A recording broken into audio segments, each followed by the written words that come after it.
Well, good morning, everyone. My name is Ted Gardner, and I'm an interviewer for the Library of Congress Oral History Project here at our main public library in Cincinnati. And today is the 22nd of May. How time flies. Yeah, right. 2008, and we're having the joy and the privilege of talking to Robert A. Bartlett of Cincinnati, Bob Bartlett, World War II Army veteran, and we're very, very happy to see you here, Bob. Thank you. Where were you born? In Chicago, Illinois, South Side. Where'd you go to elementary school? In Cleveland, Ohio, Cleveland Heights. Oh my gosh. High school. You made a quick move. High school, Highland Park. Okay. I guess it was junior high in Westfield, New Jersey, and high in Highland Park. Oh, you really moved around. Yeah, my dad. Not in the service, but he did move around a lot. I should say. Tell me about your family, your growing up family. I was the only child. Okay. My mom and dad got married in Cleveland, and he worked for AT&T and moved around a fair amount. So we lived in Chicago and Cleveland and New Jersey and Illinois. But I was the only child. They couldn't take it after that. Well, that was the same way with me. So you finished, you say, at Highland Park, high school? I graduated from Highland Park High and had 1 year in engineering at Purdue. Okay. And then they came along. Right. Actually, I volunteered because I knew it was inevitable. So. Right, exactly. There are certain dates in a person's life that stand out, and one we never forget was Pearl Harbor Day. Where were you on Pearl Harbor Day? I can remember we were going down Chicago, into the city of Chicago on some avenue, I don't remember which one it was, to a railroad station to set a friend on the train. And we were listening to the Bears beat Washington. Yeah. And they interrupted it to say that it was happened that day. On that Sunday. And then on Monday, I was taking a course at high school on high-speed writing and typing, the idea that it would help you in college to record when things were going on. And she told us that we had to write today what our views were on what happened on Sunday and hold it for posterity. Sure. What did we think and all that kind of stuff. Yeah. So. That was really a date that we never forget. Yeah, it was. I didn't believe it. I don't think we believed it. I know it. It was hard to believe. Well, so you say then you went to you had the Army Special Training Program, right, at Purdue. No, it was the Citadel. You go, when you started off there, you went into Fort Benning, and they had a training battalion down there that would teach these smart kids how to the Army ways. And it was in July and August, and Columbus, Georgia is terrible in that time. There was one March, 25 March we took, was 102 degrees. Wow. And one guy didn't make it. He actually died. And really? Quite a few of them got heat prostration. And it was different. Oh, I should say, did you adapt fairly easily to the Army way? Yeah, I think so. Purdue is a land-grant college, and they have an ROTC, and you had to take it for the first 2 years if you're a male. Right. And so I enjoyed it, and we were artillery. We were practicing with the 105 millimeter. We started off with the French 75, and then in the second semester they got the howitzer in, which had the separate powder bags and the projectile and this kind of thing. So. And I think I gave some guy a real kick when I went into the Army, because I had this certificate that said that Robert Bartlett could serve as a sergeant in the field artillery, and So where do you end up? In the infantry. Of course. Typical Army, in the right? wisdom of the Army. Yeah, we in the Navy had that sort of thing too. So how long were you at Fort Benning? We got there in March, and we left in March of 43, I guess, isn't it? And we left in March of, I left on October of 44 Okay. to go overseas as a unit with the 100th Division. And tell me about the 100th Division. What comprised the 100th Division?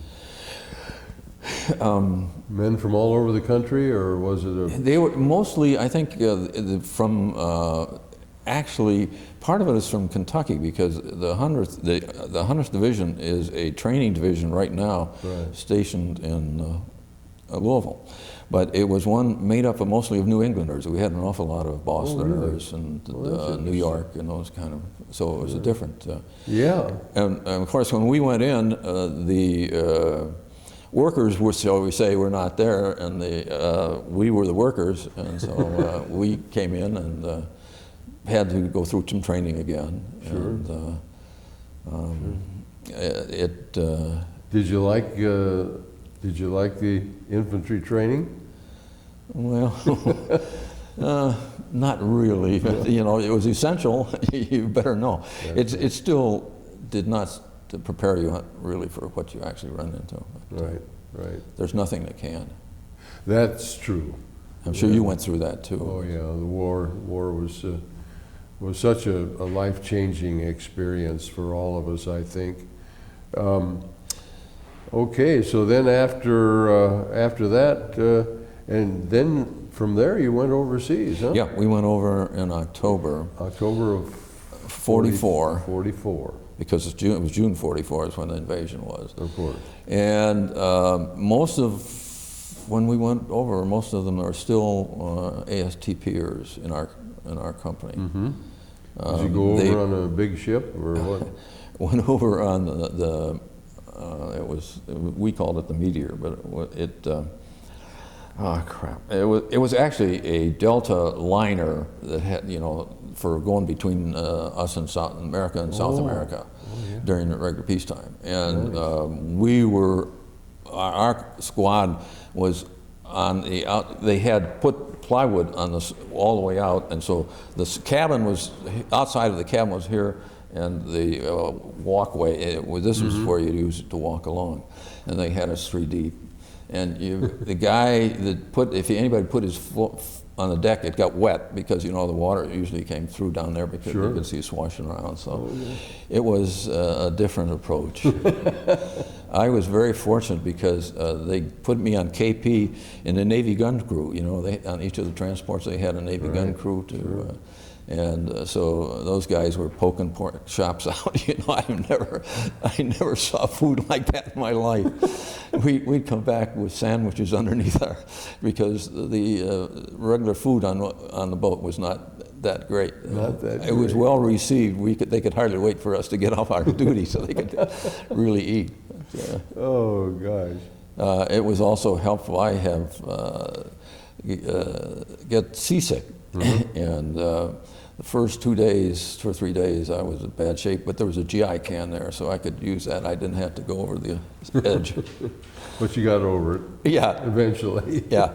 We actually went directly to Marseille. Oh, you We did? landed in Marseille, Okay. and the harbor was littered with sunken boats, ships, I'm sorry, and we actually had to walk across some of them. You know, we get down and then we walked across some of them. Really? Yeah, because they had pretty well wrecked the harbor. You know, the 6th Army had invaded there. They had the 3rd, the 36th, and the 42nd Division, 45th Division were the 3 divisions that were in that. Yeah, that's interesting you mentioned that because, you know,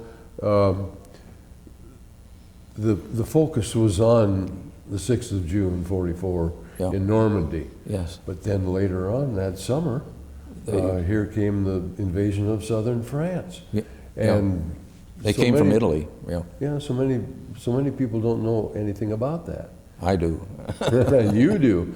And you know, right downstairs here, if you catch it sometime, the light cruiser Cincinnati Oh, got her battle star at the invasion of southern I'll be France darned. in 1944. I'll be darned. Take a look at it when you go Yeah, through I the see it. atrium Yeah, down there. It's a yeah. nice display. So, yeah, well, that must have been something walking across those old sunken ships. Yeah, yeah, it was different. French Navy ships and German ships, were they? Or? I think it was mainly transports and Transports. smaller boats that Right. we got in. George Washington was another one of the ones and it couldn't come in that. I think they had to haul Right. them off, but Right. ours was, they came as close as they could, and we went down and Right. got off on it and on shore. And then we took off walked up to a flat place where all it was just mud, you know. Oh, wow. And that was where we pitched tents. Of course. Typical. And we were sort of immature, I guess, because they had some portalets out there, but they were just holes, you know, no structure around them. And so we looked to see if any girls were coming up the road. and son of a gun, you get started, and one of them would come up. Well, yeah, welcome to France. Huh? Yeah, right. And at that time, the gentlemen used to come along and use the edge of houses for their urinary. And Oh, yeah. It was an entirely different concept than we had been used to, you know. I'm sure. I always wanted to get into the European theater, but never did. Do you remember going through the Straits of Gibraltar into Yes. the Mediterranean? Yes. That I got sick all over again. went past Gibraltar. Yeah, it was at night when we went by. Wow. And you could see the sights of Algiers, you know, down here, and Gibraltar up here. Isn't that something? That must have been 14 days 14 days. Boy, from New York to Marseille. that was a long, long haul. Did the ship go directly across, or did you do I think zigzag? I think we must have gone down, but I'm Yeah. not really sure how Yeah. they went across the. Well, now here you were, 100th Division. You're what, PFC by Yes, this time? PFC. Yeah. Right. And you were a rifleman No, I was with the anti-tank company, and a tank. which is really Tell us about that. extremely unique outfit. It was in the headquarters of a battalion, I guess you might say, along with Cannon Company, you know. But we had 3 squads, 3 platoons, and each platoon had 3 squads. Each squad had a gun, so there were 10 people for each gun. And so we were pretty well controlled by the battalion. We were in the 3rd platoon, we probably would go with the 3rd battalion, and we were under their direction as to what we were supposed to do. And so they'd put us on roads that we were supposed to protect the roads that was at their decision that were critical. And so there would never, you don't have 2 guns together, so we would very seldom see each other, other than on when we were in reserve. Why then, you know, they'd bring them all together. I don't think in any of these, we never saw our captain, company commander. Isn't that something? But, you know, that's, when you do that, that's about what you end up. Sure, sure. So, and you were well trained, and you know, you knew what you had to do. yeah, yeah, Hopefully. sort of, yeah. Yeah. So tell us some more about that experience, you know, being, you were on the move too. We sometimes we would, while they were placing us, we would have 1 gun here and 1 gun, but they were never close enough together that we could communicate Right. with another. So we were on our own, and we lived on 10-1 rations, so we never saw the cook come up. We saw camp cook. No. Gosh. Not during that, and until actually on Thanksgiving, we did get a turkey and all that stuff. We went from there up to, we relieved, I was in the 399th Regiment. 397, 98, and 99 were the three, and I was in the 399th. And we were the first regiment to go up to the front, and we replaced a company from the 45th Division, which is one of the original, and we took over their position. And so it was in the Vosges Mountains, in area of southern France. I don't know if you know anything. It was cold up there, wasn't it? Oh, the Germans gave us, said that, welcome, it gets so cold here it freezes gasoline. We didn't really, didn't affect, because we knew that wasn't going to happen. No, that wasn't going to happen. But anyway, it was cold. Yes, it was cold there. How about your personal equipment, your boots and so forth? We were fortunate. We had snowpacks because they had rubber down below and leather up above, and we had 2 inner soles, and so we put one in here between our shirt and the long john, and the other would be down in there. But so many soldiers in the Ardennes and the Hurtgen Forest and so forth had terrible conditions. That's right. Boots and clothes. It snowed. It must have been one of the worst time they had there. Really? It was theoretically the first time anybody ever took the Vosges Mountains. They said, and the situations were very bad. Well, anyway, on this day, it was raining on Thanksgiving Day, and so by the time you got out, there was the stuff floating around. Thanks a lot, but really. They tried. Thanks, but don't bother. But you just seem to get used to living out there. Of course. Did you have pup tents to sleep under, or what? We had pup tents, but we pitch them occasionally. But usually you were in a hole, and they gave you. We did have for a sleeping bag, but you didn't want to zip it all the way up, because in case they got you, you have to get out of that and get your gun. Sure. And another thing for ours is that we didn't have rifles. We had .45 automatic was our weapon. Oh, really? So this kind of a sidearm. Yeah, right. I'll be darned. I think one guy had a bazooka, but all the rest of us had .45, and so. Tell us about that weapon, though, that you had, that anti-tank. Okay, it is a 57 millimeter, which is roughly 2.4 inches, I would think, because there's 25.4 engineered, 25.4 millimeters per inch. So it was a little over 2 inches, and weighed 1,500 pounds. And so and it had 2 wheels. Here's what it looks like. I thought you might be asked that question. Oh, yes. I have seen pictures of this, yes. And it had, the only shells we had were anti-tank. We had 2 of the British, I think they were high explosives, but they had a flat front on them, the strangest looking things I ever saw. But I think later on they did have American-made, which was like a regular projectile. But, was that supposed to be exploding on contact, or was it armor piercing? The ones we had the most of were armor piercing. Really? Yeah. We didn't have much of the. I think we only had 2 of the others. Yeah.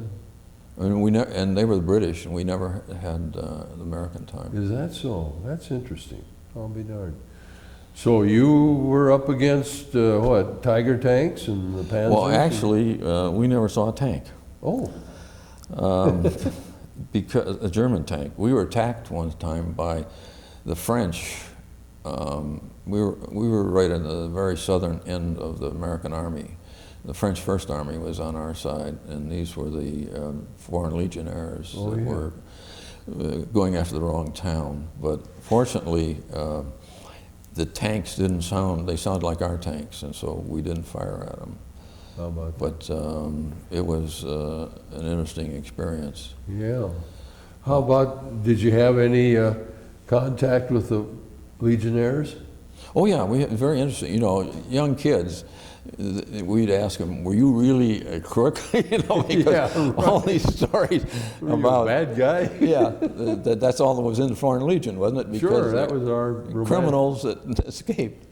But they were very, very good guys. That we had. Yeah. I couldn't believe it. One of them, one time, he had a private. He was raiding down, and he had his machine gun on his shoulder and standing at attention and being ranged. Can you imagine an American doing that? No, no. I don't think so. But. Very.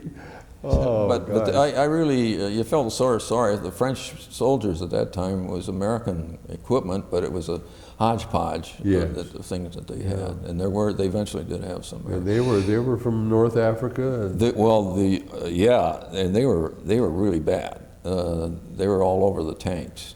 These are the Moroccans. really? Yeah, they had the same feeling, I think, that some of the Russians did, that women were fair game. Uh-huh. And so you didn't want to mess with them. No. How about that? That's interesting. So yeah. your expansion, your broadening. You were learning fast, weren't you? Yeah, right. You really were. Now, had you turned 20 by now, or were you? Yeah. Yeah. I was 20. When was your birthday? June 22nd. Oh, you got that coming up here, just a Yeah, month away. Right. Good for you. A month away, practically. Yeah. It's always nice to get another one, isn't it? Yeah, yes it is. Okay, so there you were. Now you're coming out of the Vosges, were you, Yeah, by this time? yeah, and well, actually, we were heading toward Strasbourg, Oh, but northeast. Yeah, the right. French were, I think rightly so they could catch her, because, you know, they needed to have something for them. So it was a big city to them, and so they went in and they captured it. We went up north, and I really didn't realize how close we were to the German border. We ended up in a little town called Bitche, Bitch. And we spent quite a bit of time there. It was a citadel. It had a citadel that was part of, and there was a lot of the Maginot Line there that the Germans and we were changing ownership periodically. But Right. it was a lot of conflict around in that neck of the woods. And we were overlooking this citadel that was down in the valley, and it was built by a famous French designer or architect way back when. Was that something centuries old, or? Oh yeah, probably in the 17th century. I'll be darned. Very thick walls. Yeah. They used to come by with 47s and try and bomb it, and I know one time they brought up a 155 millimeter gun on tracks, and they were shooting at it, but they never quite got what they were looking for. Was that stone built? Was Yeah. it built Oh of yeah. stone? Yeah. Gosh, it's isn't a that real amazing.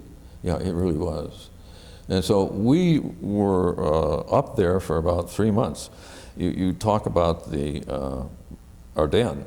Well, you know, there was another part. We were hit on January the 1st with Nordwind, which was another one of Hitler's things, that he was going to wipe us out. Right. And in our case, we almost made it. We got surrounded.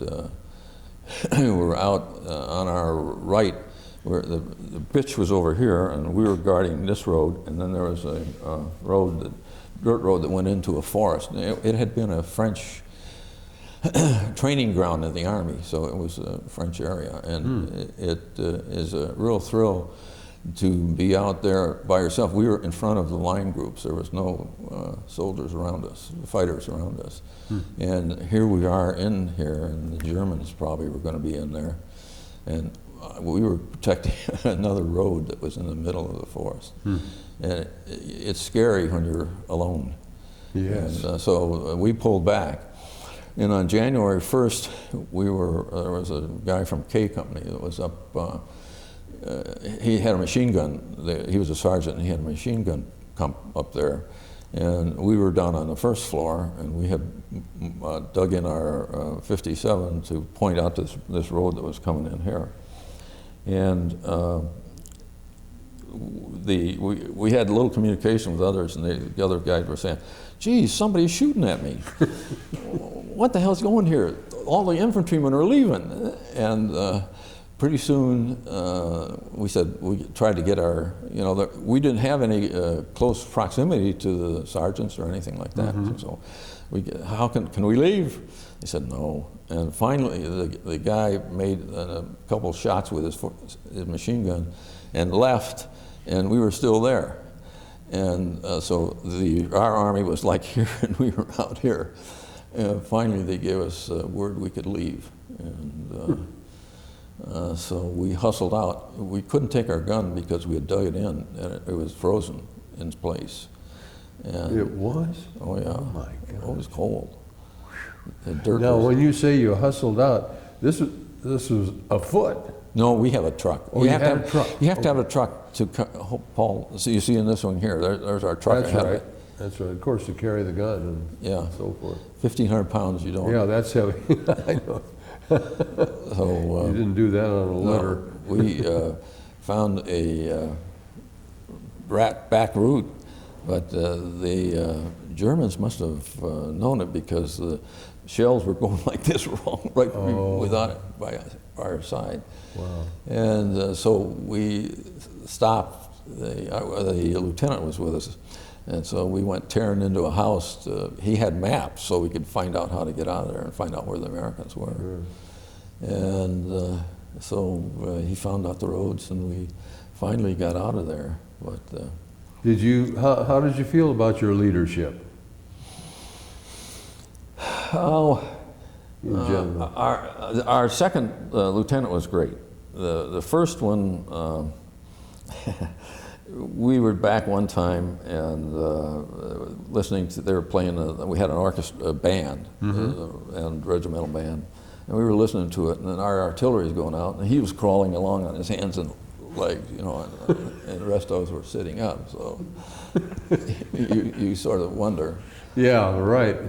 This is somebody that's leading us, And one other time, we were tearing along a road, and you soon realize that if you have an open space, you better be careful because it probably means that Germans have got that registered in. Sure. And so we went across one of those, and sure enough, some shells came in, but it wasn't bad, so we got off, we got aside. He went on some more, and he stopped. And about a half hour later, the regular troops, our regular soldiers come along and pass us up. They go around the bend and they have a fight because they had built a barricade across the road just around the bend from where we stopped. Huh. And I don't know why we stopped there or anything, but war is strange. It's circumstances you just don't understand. That's right. That is so right. Well, your exposure to the weather and the enemy at the same time, it was a bad combination. It's amazing. I don't think I ever had a cold that winter. Yet that may have been because we didn't come in too often to get warm. Right. But, how about that? We just were out there. We had our long johns. I didn't take them off for 2.5 months because there's no place to wash, Sure. And so we were lucky. We get a pair of socks maybe once a week, and so it was sort of an interesting from that standpoint. We didn't have those wild changes of temperature, and I wonder if that might not have been what it was. Yes. But because you were out there, that's what the infantry is. Sure. Obviously, we would go into any structure you could ever find if you did, but a lot of the Alsace is out. There's not a heck of a lot of big towns or anything like that. So a lot of it was small villages, and This one we were sitting in didn't have any roof on it, and that was when we got chased out. We were actually living in the basement or the first floor of this. It was really like an inn, bar, and Not much coverage. no. Oh, did you see the movie Saving Private Ryan? No, I didn't think I'd go. I just. Yeah, well, the reason I ask is, of course, they showed that very prominently, the soldiers being in destroyed buildings, and so forth and so on. But when you're in the rural area, there's not much. It's real interesting because a lot of these buildings didn't have outside didn't have cement floor. It was dirt. The floors. Dirt floors. Yeah. People lived on the dirt floors. Yeah. Isn't that something? And it was interesting because the women did most of the work. And the farmers, the gentlemen would talk, but the gals were out doing the work. Isn't that something? Yeah. Well, I think those days are past, but.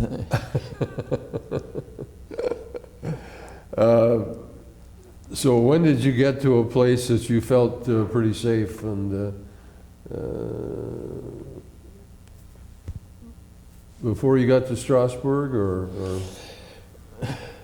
Well, you were pretty much under pressure all the way, weren't you? Yeah, when we were out. Yeah. And we couldn't shoot too far because the 45s, so. That's pretty short range weapon. 15 yards maybe at the most. It's real funny when they had the training on it. They have a target that's about 15 by 15 feet, and they're maybe 20 feet away from it. And some people would miss it. Yeah. That big target. The whole thing? Yeah. It goes up. Oh yeah, like that. Got a real kick to it.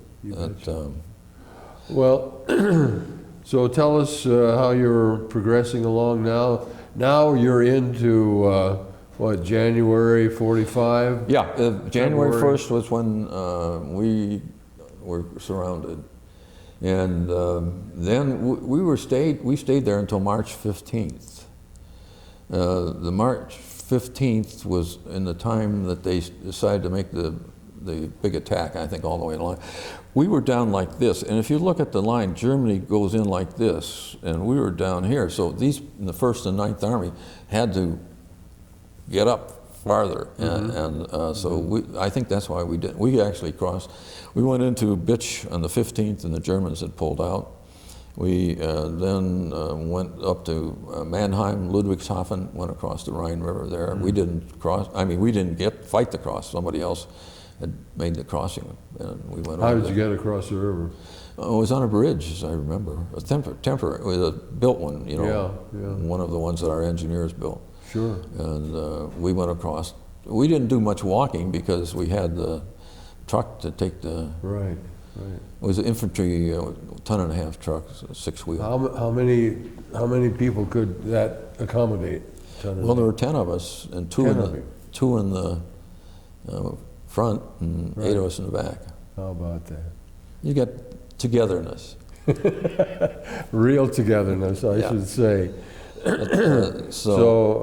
Okay, then you cross the Rhine. Yeah, and then we got into. It's probably one of the last significant real fight. It was Heilbronn on the Neckar River was a town, and it took us about a week to capture it. And wow. There was no, from when we left Bitch until we hit Heilbronn, the Germans were gone. They were retreating very rapidly. I think that was the experience of everybody. Right. It was deterioration of the German forces, and this was probably the last one. And it took us, as I said, about 5 days to get it. It was on the Neckar. It was on the Neckar River. We were on this side, and of course the Germans were in here. And they had a lot of.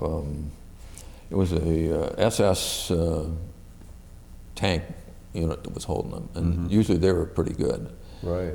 The others, we were finding them from 15, 16-year-old, and then 30 and 40-year-olds, and which was all the left. They're really good fighters, and they had a lot of them were pretty well gone one way or the other by that time, either captured or killed dead. or captured. Right, right.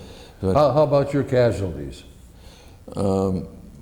the division had a lot. In ours, our squad had 2 we lost. Mm-hmm. And you knew those guys very well. Yes, very well. Gosh. Yeah, right. Oh, that's so sad. But it's an entirely different operation than you expect when you get into an infantry. But you escaped being wounded, did you? Or? yeah, and you know, you never know. We had put our gun out on a precipice and looking down on the bitch, the citadel, and so we were starting to dig in, and the Germans noticed us, and they started lobbing mortars in. And one hit right in front of me, but I was up here and it hit down here, so the smoke came in. Another guy in our squad got hit by some shrapnel and at about the same time. So you know, you just don't know. I've talked to another guy afterwards, and he got hit by a shell on the first day. And that was it, you know. Yeah. And then we had talked to some guys in the 3rd Division, and they'd been through Africa, Italy, Sicily, and 1 or 2 of them, you know, didn't have any bad hits. You just don't really know. I think the tough part, I think I was fortunate. We came over as a unit. The toughest are the guys that come over as replacements, because they don't have the experience together. That's right. And you know, you soon learn which direction the shells are going, and you can determine, if you listen carefully, subconsciously, you can hear when the mortars go off, and you soon learn what the sounds mean to you, incoming and outgoing. You can time them and realize how far away they are. Except with the 88, you couldn't do so fast. Zip, bam. Yeah, You know? and it was right there. Yeah. Oh Yeah. my gosh. Yeah. Well, that must have been a very, very, very tense time for you. And here you are, only 20 years old. My gosh, it's just amazing. You grow up fast, I think. Yes, you sure do. I think you do. And it's a life-changing experience, isn't it? You never forget it. Oh, no, that's right. Oh, no. You never do. No. All right, now you crossed the Rhine, you crossed the Neckar, and where are you going now? Then we came off the line. That was the first time they took us off the line at Heilbronn. We had been on division. They may be in reserve, but we had 180 days of always. Some of our units were fighting. Wow. And so we, at the end of the time, we were sitting back because we lost a lot of good guys in Heilbronn. And so we had to go back and form again. And so that would be late April. May 8th was shortly after that. VE Day. So we never came back after that. But then we were, it was really a great day. I remember when Tell us May, about that. That was when a May great 8th day. came by. We were in a place where we were taking some training, and it was in a school, and every morning you had to get up in PT. And on the 8th of May, they turned the lights on, and somebody turned the lights back off. He said, "Come out, do your PT." He said, "Hell no." Hell no, we won't go. Yeah, we're not going to do it today. And so, well, you know, that was a big day. Yeah, well, PT became such a big deal, physical training that stands for, and you know, just to break that routine, right, you know, right. And what a relief. But then, was there great jubilation? Oh yeah, it really was, yeah. And then we got into doing well, what is it the medal said? Oh, crud. All we did was pull guard duty. We checked the people. We were occupation. We were part of the occupation force. Now, where were you right then? Well, we were at that time, we were in a little town south of Pforzheim. I don't know if you've ever heard of Pforzheim. It was utterly devastated. I think they lost 20 to 30,000 people on one ride. The British tried, we knew this because we saw, it was a movie or a newsreel afterward. The British decided that they'd first drop thermite bombs and then came in with high explosives to spread the fires. And I have pictures of it, and there's just nothing standing there. Isn't it? And all those civilians. Yeah. Terrible. The same thing, the same thing happened up in northern Bremen. Didn't they do the same thing at Bremen? Yeah. There was a tremendous loss of life. Oh, by the Germans, but they started it. We didn't start it. I know it. But, so we were pulling guard duty there. My job, or what we were guarding the swimming pool to see that it didn't move. And then the other thing was there was a railroad tunnel right by this little town, Doveisenstein, and it had engine parts in. The Germans would bring their engines in that were shut up, fix them up, and then take them out. And we were supposed to keep anybody from taking the parts out of this. And then a little bit after that, we started basic training all over again, because what was going to happen is they were going to send us home through the United States 30 days, and then we were going to go over and attack Japan. Sure. So I am a very strong agreeer in dropping the H-bomb. Absolutely. Because it was going to be a tremendous loss of life, both sides. Exactly. You should know what the Japs did. Well, that's very true, and I remember that so well. Anticipating moving on farther up into the Pacific, and then the home islands of Japan. We were approaching it. Oh yeah, it was close. It was close, but I tell you, and I'm sure you feel the same way. We had to thank President Truman for making that decision. Right. There are people who say that was wrong, but I disagree. They don't understand. See? Yeah, that's right. They weren't there. They didn't know what it was all about. So then after that, my Army experience improved. I hope so. I spent 6 months in Biarritz, France, going to college. Oh, on the Riviera. Yeah. Wow. Biarritz American University is what it was called. Really? And they brought professors from colleges. And what a deal for the professor, because free trip to Europe, paid meals and accommodations and stuff. Now, was this on the GI Bill?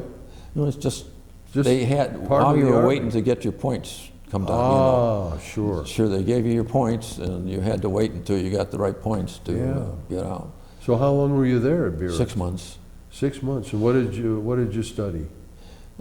Integral calculus, differential calculus, descriptive geometry, music appreciation, psychology. Wow. It was interesting. A well-rounded education. It was very good. I actually stayed over in the math department, and I had to spend time with the people who were having trouble understanding math. Mm-hmm. And so they had a room that they could come to, and we would be in there. So here was a PFC telling all these people how math works. You were a special education teacher, weren't you? Yeah. Isn't that interesting? Yeah, it really was. What great experience for a young fellow. It was because no formations to meet. Yeah. 3 meals a day. Pretty good digs. Yeah, I think so. Yeah. And we'd go around the country. You know, that is in the Basque country, which is quite different from the rest of France. Right. And it was Northern Spain and yeah, across right, there. Spain. Yeah. We'd go down to about the Spanish border. There was a little train we could take. In those days, we could travel free with the uniform if you had the uniform on in France. And I had one time in Paris, and we had free transportation around in there. How about that? But it was really very interesting to. Did you experience any backlash when you were in France after VE Day? Was it all peaches and roses, or was it a combination of attitudes? No, I think it was pretty good. They would tell you that you guys are lucky that we gave you all this tanks and stuff, you know. And but they had a tough time. You got to admit it. Yeah, really and they did, had you know. to bolster their own egos somewhat too. Well, they've didn't always, you know, they didn't like to think that anything had happened to that because they had been. Right. French was a language of international language and this kind of thing. Francolingua. I don't think there was none of against us. They were very nice. I had in this hotel, you know, they make my bed every night. They did, and we had they came in and cleaned. And, we would sell our cigarettes to them. I didn't smoke. I never smoked, and so that was something I could get rid of. Sure. And That was nice trade bait, wasn't it? yeah, right. But and we had a Red Cross in the building. Eventually, in the building where I was staying, the Red Cross donut was on the first floor. So I love donuts. So, Oh, you bet. it was tough. Yeah. I had to pull duty occasionally guarding the prisoners that were working there. Did you? That was no problem. No problem. No. They were pretty docile, were they? Yeah. Oh, yeah. Yeah. Yeah. By that time. Well, they realized that there was no sense in trying to resist. How about entertainment? Did you get? Were there bands around or anything like that? Our regiment had an excellent band. Boy, they were really good. They'd play like Glenn Miller and the other really good bands at that time. And we could get back occasionally, you know, and see them. They'd bring them in to a place close by, and then we'd go over and listen to them. It was a good band. After the fighting, we ended up in Strasbourg, was where our division headquarters were. Strasbourg, Stuttgart was where our were, and we had a stadium there, and I think I saw Jack Benny play his violin. How about that? And we had football teams at that time that would play against each other, and it was quite different. But then when I went down to Biarritz, why, you know, there was nobody came down there. It was just I don't know. What now? When you were in Biarritz, that 6 months, was that through the summertime? No, the fall? through the winter. It was, that was like October through March, I because see. I shipped out from Biarritz. They came in, my points came up, and they told me I could leave, and I thought, well, I'm in these courses, I really ought to finish them. So I said no, and then on second thought, I said, hey, can I change my mind? And this guy said, yeah, if a major can, you can too. So we went up to Camp Lucky Strike, and we shipped out from there. Now, Lucky Strike was located where? Le Havre. Oh, that was at Le Havre. And that was I think they had it incoming and outgoing was where Right. the shipment would come in there. Yeah. And it took us 14 days to get back. 14 days to get back in peacetime. One day we went 25 miles. Oh my gosh. there was such a wind that, you know, that you go up like this and the propeller would come out and then Sure. come back in. Oh, So he yeah. had to slow because the old thing would go like Oh, this. that North Atlantic was terrible. Oh yeah, it is bad. Oh, And bad. March and October, you know, those are not good months for the. Not good months at all, No. I should say. Well, that's very interesting. And you speak of Le Havre. We had an interview here last spring, who was a Navy demolition sailor, and his assignment was earlier on was to clean out the entrance to Le Havre Harbor where Yeah. the Germans had sunk all the Yeah, ships. right. That would be tough. Did you see any of that? Things were pretty well cleared out by that Yeah, time? because, you know, that was March of 46. 46, yeah. And I don't remember anything. Yeah. I was just thinking about going home, I think. So where did you disembark in the U.S.? New York. We left from New York, Fort Dix, I think, isn't it? Fort Dix is Right. there, I think. New Jersey. And we left from there and we came back into there. Right. And then I remember that they put us on some Pullman cars. And my folks lived in Highland Park, Illinois at that time. And it was about half a block from Fort Sheridan. Oh, yeah. And so where did I end up? Down in Fort, oh God, it is in southern Illinois. Uh-huh. So my folks had to come that far that they were willing to. They drove down to get you and take you home. Yeah, yeah. They wanted to come the first day, but we were in getting ready to get out, and I didn't want to. As a matter of fact, on the day that we were supposed to go, my eyes were glued shut. I had some eye. But how are you? Oh, I'm fine. I didn't want to have any days. Don't slow me down now. Right. I had that ruptured duck on my Oh, yeah. sweater, so. I know. Yeah, that was an exciting time. Oh, it Very really much was. So, getting separated. Yeah. But then after the war, of course, you still had some college to do, right? Yeah, 3 years. 3 years. What kind? Did you get credits from Biarritz Yeah. for what you did? Yeah. Good. That's great. And back to Purdue? Yes. Yeah. Okay, tell us about that. Well, it's a good school. Yeah. Boilermakers. Yeah, right. Actually, that's where I met my wife. Oh, lucky you. And yes, very definitely. I think it's a good school. When I originally went there were 6,500 students.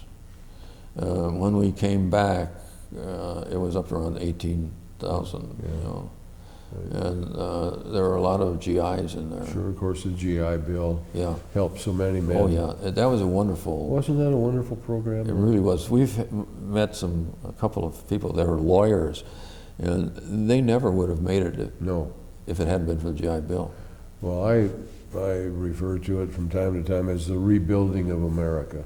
Yes, right. I think it was. Because all those young men, you know, and to have that power and helping us make our great country strong. Housing was very difficult at that time. Yes, it was. Because they hadn't built any, and all of a sudden they started building them like mad, and it took all the materials, and you know, it was just took time. We actually we started work in '48. There was no place in Cleveland. We actually shared a house with somebody for a while. What? Okay. And we had a dog, and that made it a little different. It was my old dog. I had her. And, Oh. Huh? And a baby. Yeah, and a baby, that's right. And a baby. Oh my goodness, you guys were taking on a big load right away. And so then we finally found a place that was out in Willoughby, almost I had to take the Greyhound in to downtown Cleveland. And, but we were sharing over a garage. And what were you working at then? I was working with AT&T, Okay. which I went to work where I started off. I had worked for them briefly before going into service. And so And you had an engineering degree? yeah, electrical engineering. Wow. And so they start you out by working, you find a business at the background, you know, and so I've worked in a test room, which is where they establish circuits and test problems on circuits and all this kind of stuff. So Now, when did you come to Cincinnati? we came to Cincinnati in 52 or 3 somewhere. Actually, we worked in Cleveland, and then they sent us down to Birmingham, Alabama. It was 3 years, I think, and then 2 years maybe. Then we went down to Birmingham, Alabama, and spent 2 years there. And then we came up to Cincinnati, and we spent 2 years here, I guess. Went to Detroit, then went to Kansas City, and then came back to Cincinnati. And by that time, we decided that enough is enough. Enough's enough, and this is a pretty good place to stay. Yeah. And you were with AT&T all the Yeah, time. Yeah. And we had a pretty good presence here until recently. I Yeah. remember that. Yeah, I remember that. We were over in ATM 2. Right, right. And I had first time I was here, I worked in the Kroger building, which was interesting because it had no freight elevators, you know. Oh, wonderful. Yeah, Sounds like the Army. yeah, right, it does, doesn't it? It really does. So, And your family, you had a growing family? yeah, we have 4. 4 children. The oldest, the first 3 were girls, and then the 4th one was a boy. Oh, boy. We did. It wasn't planned, was it?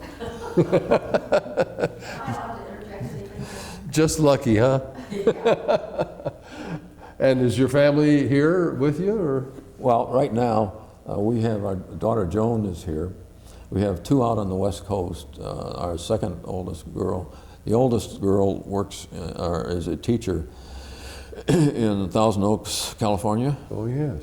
And then our second oldest lives in San Francisco, up in Russian Heights, where the streets are like this. You Oh, know? yes. You feel like you have to crawl up some of those hills. You do. Oh, I'm not sure I can make it anymore. And Lombard Street, Curvy Street. Right. Well, do you get out to the West Coast to see your Occasionally, daughters? we try to occasionally. Yeah. And our third daughter works here for Macy's. Oh, wonderful. Used to be Federated, you know. But Yeah, right. Now Macy's. Right, now Macy's. And our fourth is down in Costa Rica at this stage of the Oh, game. wow. San Jose. Uh-huh. He's on a 3-year assignment down there. I'll be darned.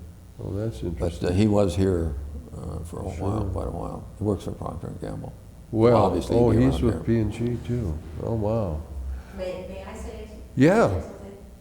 He's told me that he spent a night in the Cincinnati train station while he was in the Army. Yeah. And he also has a little booklet that they got at the Army. Oh, yeah. She told me, did you ever see this? This is funny, sort of. Anyway, you don't need to do it now. No. But it's the rules that we were supposed to go by with the Germans. Oh, really? With not to offend them and not to... No, to be, you know, Yeah, but don't be familiar. right. Yeah, no fraternization. Yeah. Okay. This, honestly, you've had just a tremendous experience, and you've stated it and explained it so well, Bob. I know that your family's going to love seeing this DVD, and that's important because a copy of that will go to the Very good. Library of Congress Archives in Washington, and the copy will stay here in the Public Library of Cincinnati Archives. So your history, and you're still alive. Yeah, and, right. Live and kicking, and Right, you're right. looking in great shape and good health and everything, and of course you have your wonderful wife, and that's you know, we've all been very blessed in so many ways. Yes. We thank you so much for this. Unless you have, I think we got a couple of seconds left. If you have any other comments. No, I don't think so. And we all feel the same way. God bless America. Right, And right. remember Veterans Day here at this library, the 12th and 11th of November every year, Okay. is a tremendous program. Okay. And I hope I'll see you there. then. Good, looking forward to it. It's been an honor and a pleasure, Bob Bartlett. God Thank you. bless, and thank you for making yourself available with your wonderful story. Pleasure. Thank you.